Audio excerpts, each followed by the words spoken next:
طائف کے بازاروں میں لوگوں نے پتھر تک مارے، نالین خون سے زخمی ہو گئے، اور ادھر سے حکم بھی آتا ہے محبوب بولو تو صحیح۔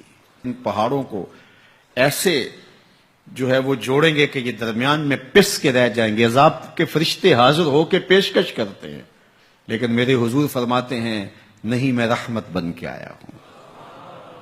وہی رحمت للعالمین نبی فتح مکہ کے دن حکم دیتے ہیں کہ ابن خطل کو قتل کر دو، اس کی لونڈیوں کو قتل کر دو۔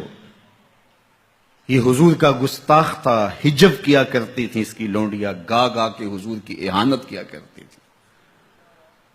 اس نے سوچا بچنے کی کوئی صورت نہیں ہے تو کعبۃ اللہ کے پردے کے اندر چھپ گیا۔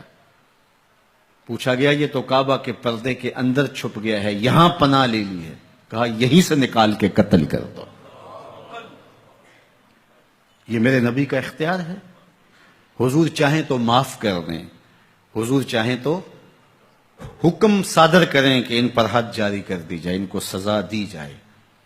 اس لیے ہمارے اوپر لازم ہے کہ جس کا جرم ثابت ہو جائے اس کو قرار واقعی سزا دی جائے۔ ایک تو بات یہ ہوئی کہ جو عمومی طور پہ مختلف جگہوں پہ بیٹھ کے یہ چیختے ہیں کہ حضور نے تو معاف کر دیا، تو آپ معاف کیوں نہیں کرتے؟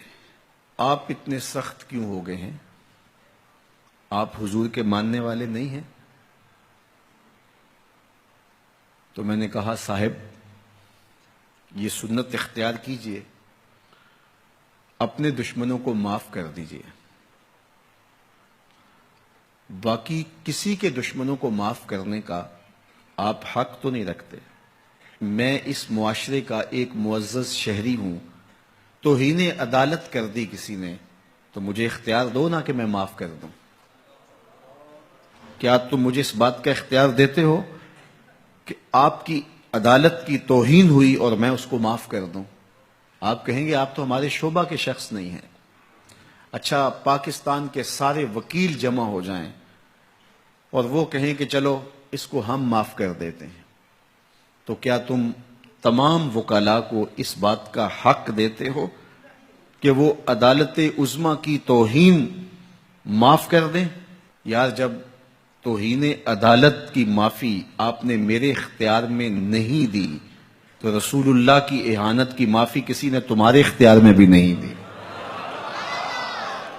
یہ بات اچھی طرح سن لو، یہ بات اچھی طرح سمجھ لو کہ یہ تمہارا اختیار نہیں ہے، یہ صرف رسول اللہ کا اختیار ہے۔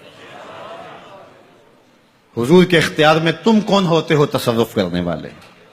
وہ معاف کریں ان کی مرضی، وہ نہ کریں ان کی مرضی۔ تو پہلی بات یہ ہوئی کہ حضور علیہ الصلوۃ والسلام کا اہانت کرنے والا شخص وہ واجب القتل ہے، اس کی سزا موت ہے،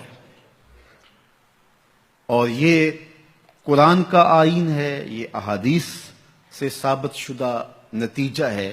پاکستان کا آئین، پاکستان کا دستور یہ بتاتا ہے، 295 میں بھی ساری بحث کے بعد یہ قانون بنا تھا کہ جو شخص حضور کی اہانت کرے وہ واجب القتل ہے، اس کو سزائے موت دی جائے گی، اس کو پھانسی پہ چڑھایا جائے گا۔ جب پاکستان کا آئین بنا ہے، پاکستان کا قانون بنا ہے، پھر کیوں بنایا ہے اگر اس قانون کو نافذ نہیں کرنا؟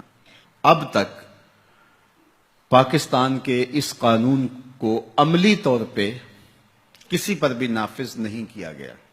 جب سے یہ قانون بنا ہے یہ قانون کی حد تک ہے اور غیر مؤثر ہے، اور یہاں سزائے موت ہوئی بھی تو پاکستان کی اعلی عدالت نے اس کا جس اجلت میں فیصلہ کیا وہ آپ کے سامنے ہے۔ اس فیصلے نے امت مسلمہ کو دکھی بھی کیا ہے، مضطرب بھی کیا ہے، عدالتوں سے لوگوں کا اعتماد بھی اٹھ گیا ہے۔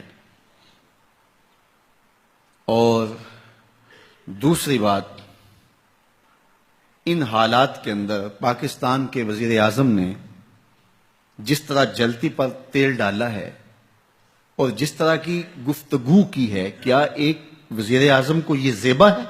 رعایا اولاد کی طرح ہوتی ہے۔ اس تقریر نے جلتی پر تیل کا کام کیا۔ تیسری بات میں آپ سے یہ کہنا چاہوں گا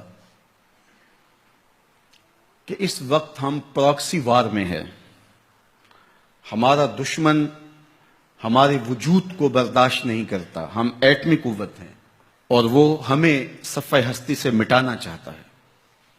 پاکستان کے اندر یہ جو آئین 295 ہے، مغرب کو ایک آنکھ نہیں بھاتا، اور وہ چاہتے ہیں کہ یہ قانون غیر مؤثر تو ہے ہی ہے، یہ قانون ختم بھی ہو جائے. اور ایک تیر سے وہ کئی شکار کرنا چاہتے ہیں کہ قانون بھی توڑ دیا جائے اور یہ وطن بھی توڑ دیا جائے. لیکن ہمیں سوچنا ہے حضور سے ہمارا رشتہ لازوال ہے اور یہ ملک بھی اپنا ہے. اس لیے احتجاج ہمارا جمہوری اور آئینی حق ہے، اور اس کو ہم جس انداز میں بہتر سمجھتے ہیں احتجاج ریکارڈ کروانا چاہیے. کسی نے بیان دے دیا، کسی نے تحریر لکھ دی، کسی نے کالم لکھا، کسی نے میڈیا پہ آ کے اپنے جذبات کا اظہار کیا، کسی نے اداروں کو پیغام دیا، کسی نے احتجاجی مظاہرہ کر کے جلوس نکال کر کے اعلان کیا، کسی نے دکان بند کر کے اس بات کا اعلان کیا کہ ہم تمہارے اس فیصلے کو قبول نہیں کرتے. تو یہ ہمارا آئینی جمہوری دستوری حق ہے کہ ہم اپنے جذبات کا اظہار کریں.